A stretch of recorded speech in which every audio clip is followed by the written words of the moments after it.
Premier Doug Ford's new Minister of Housing held a news conference today, the second in 2 days, trying to get ahead of the Greenbelt scandal. Now, the government has long maintained that they have to open up the Greenbelt in order to build housing. That argument, though, took a hit today. What this is about is making sure that we have homes in place. Look, I won't be diverted from building 1.5 million. Housing Minister Paul Calandra announced the government is now implementing 21 out of 75 of its Housing Affordability Task Force recommendations. But when asked, his office refused to list all of them. The task force report was delivered to the government a year and a half ago. Our recommendations provide an important blueprint on the way forward. But one of the key recommendations the government is not following is the Housing Task Force's conclusion that it's not necessary to open up the Greenbelt to meet housing targets because there is enough land elsewhere. It also noted the Greenbelt should be protected.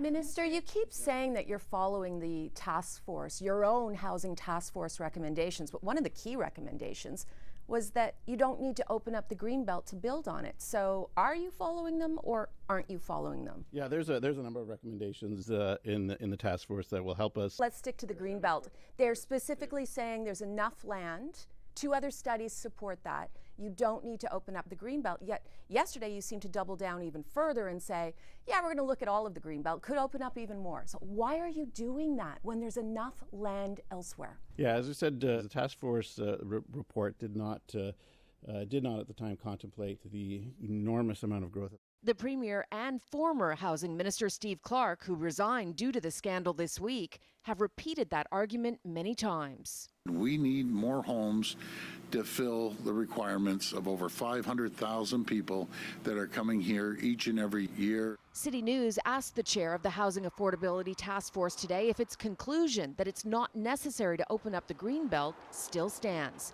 The email response, the report speaks for itself.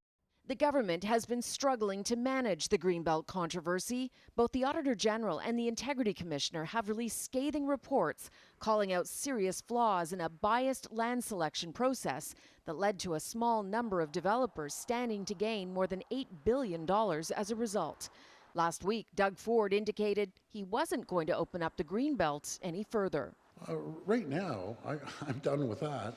But just 5 days later, he pivoted, promising a review that could potentially open up the Greenbelt further. It's clear that the government is scrambling. They're making things up as they go along. Activists are planning a series of rallies. One will be held tomorrow in Kitchener outside Doug Ford's Ford Fest, his community event. So the pressure is on, the polling is down, but Ford, he's not backing down.